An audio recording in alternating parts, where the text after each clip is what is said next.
جو مکہ مکرمہ حملہ کرنے کے لیے گئے تھے ابرہہ کی قیادت میں، وہ بھی صنعاء سے تعلق رکھنے والی جگہ ہے۔ اور اسی یمن میں اس ایریا میں، بلکہ آج کل وہ سعودی عرب میں ہے، اس ایریا میں اصحاب الاخدود کا علاقہ ہے۔ اصحاب الاخدود وہ پرانے زمانے میں علاقہ یمن کے ساتھ تعلق رکھتا تھا۔ تو قرآن مجید یہ جو علاقہ ہے دمام، تو یہ دمام وغیرہ کے جو علاقے ہیں یہ پرانا بحرین ہے۔ موجودہ بحرین تو یہ سمندر کے اندر ہے، لیکن پرانا نبی علیہ السلام کے زمانے کا بحرین یہ اندر ہے، جو ریاض کے مشرق میں ہے۔ اور ہم نے یہ پڑھا ہے کہ وفد عبدالقیس یہاں سے آیا تھا، مضر کے قبیلے راستے میں دشمن ہے اور وہ چھوڑ نہیں رہے، یہ تفصیلات ہم نے پڑھی ہیں۔ اور اس کے علاوہ یہ کہ سب سے پہلی مسجد، پہلا جمعہ جو ہے وہ مدینہ منورہ میں پڑھا گیا ہے، تو دوسرا جمعہ یہاں جواسا میں پڑھا گیا ہے۔ جواسا وہ یہ جگہ ہے، اس ایریا میں جواسا کی منڈی تھی، تجارتی منڈی، تو دوسرا جمعہ یہاں پڑھا گیا ہے۔ اس کے علاوہ یہ جو علاقے ہیں اس سے ہماری اور بھی بہت ساری یادیں وابستہ ہیں۔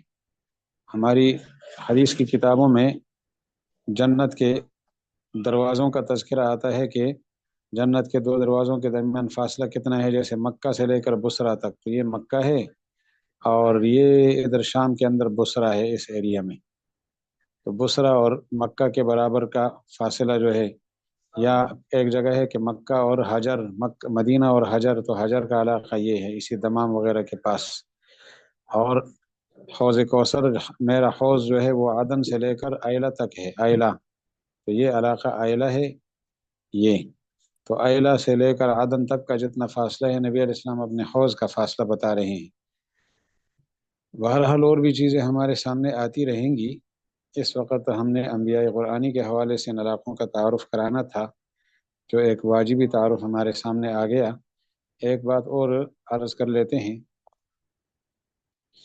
وہ یہ کہ یہ جو ایریا ہے یہ، اس کو کہا جاتا ہے مجمع البحرین، جہاں موسیٰ اور خضر علیہ السلام کی ملاقات ہوئی ہے، کیونکہ ایک سمندر یہ ہے اور ایک سمندر یہ ہے، دونوں آپس میں یہاں ملتے ہیں۔ اس مجمع البحرین میں موسیٰ اور خضر علیہ السلام کی آپس میں ملاقات ہوئی ہے۔ اس کے علاوہ ایک بات اور بھی سمجھنے کی ہے کہ جو یہ خلیج عقبہ ہے اور اس طرف عقبہ ہے، اس طرف آئلہ ہے، یہ ایریا آئلہ ہے۔ اس آئلہ میں وہ لوگ رہتے تھے جو مچھلیوں کا شکار کرتے تھے اور بندر اور خنزیر بن گئے تھے، ان کا محلی وقوع یہ ہے۔ تو بہرحال یہ کچھ خاکہ آپ کے سامنے آ گیا۔ اسکندریہ، موسیٰ نبی علیہ السلام نے اسلام کی دعوت کا خط لکھا تھا مقوقس کو، وہ یہاں اسکندریہ کا حکمران تھا۔ حضرت دحیہ کلبی رضی اللہ عنہ مدینہ منورہ سے اسلام کی دعوت کا خط لے کر گئے تھے۔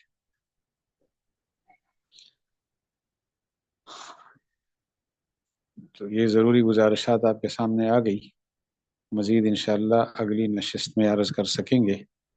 تو کوئی سوال ہو کسی کے ذہن میں وہ فرما دیں، پھر ہماری نماز کا وقت ہے۔